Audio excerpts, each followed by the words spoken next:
Hello बच्चों, welcome to my YouTube channel GDS study by Saumya Agrahari. तो बच्चों, मैं आज क्वेश्चन लेके आई हूँ नीट बायोलॉजी के, और जो कि एनवायरनमेंट के हैं। इस बार एनवायरनमेंट मतलब इकोसिस्टम के हैं, और ऑर्गेनिज्म एंड पॉपुलेशन के क्वेश्चन हम लोग सॉल्व करेंगे। क्लास 12 का है और ये सारे प्रीवियस ईयर में आ चुके हैं, तो हम लोग एक एक करके सारे क्वेश्चन को देखते हैं। तो फर्स्ट क्वेश्चन है बच्चों, निस इज, एंड इसमें 4 ऑप्शन है, हम लोगों को चूज करना है कौन सा करेक्ट है।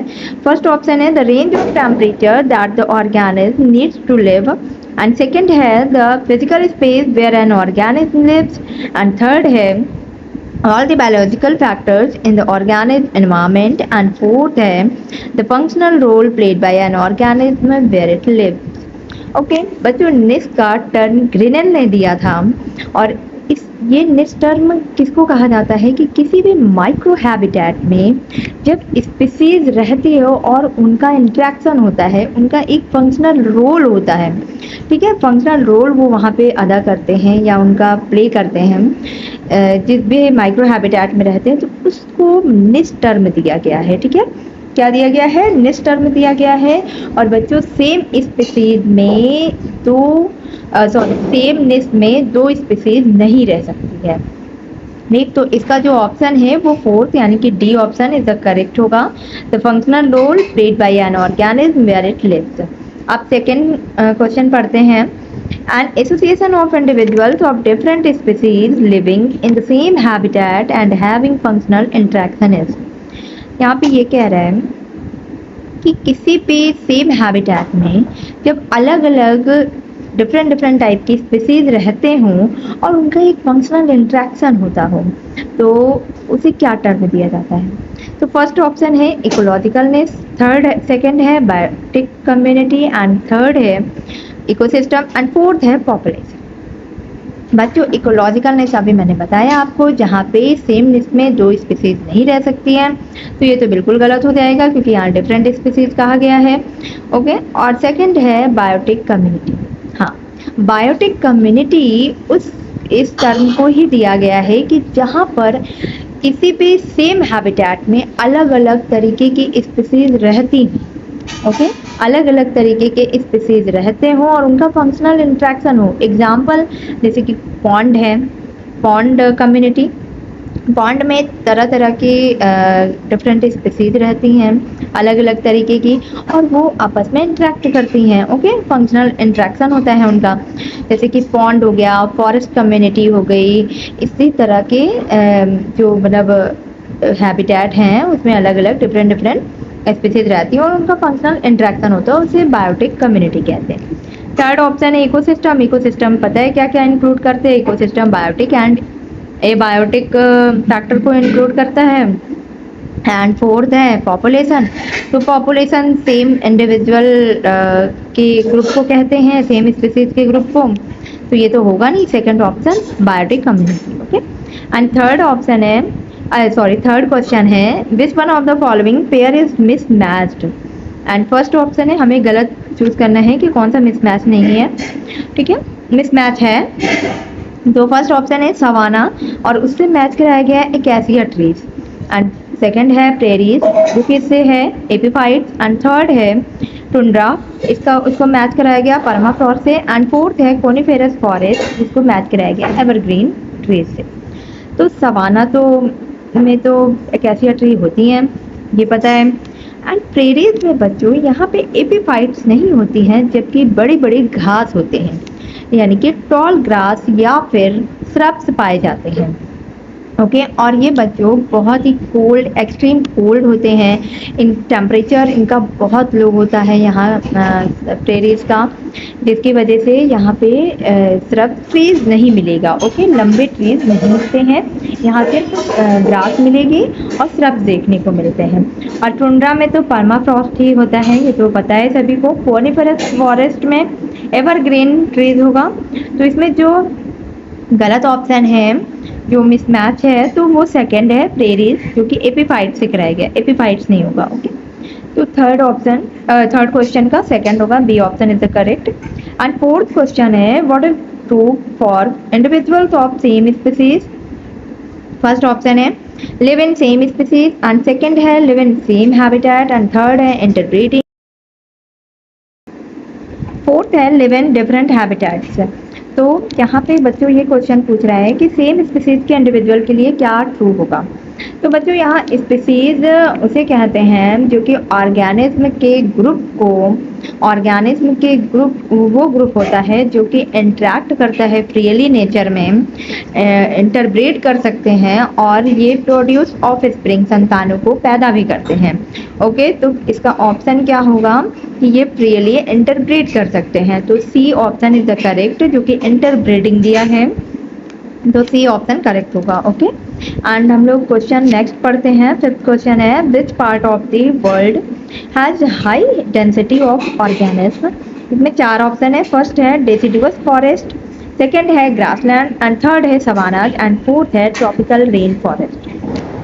बच्चों वर्ल्ड का सबसे जो मोस्ट पार्ट जो कि हाईएस्ट डेंसिटी रखता है ऑर्गेनिज्म की, वो ट्रॉपिकल रेन फॉरेस्ट होगा।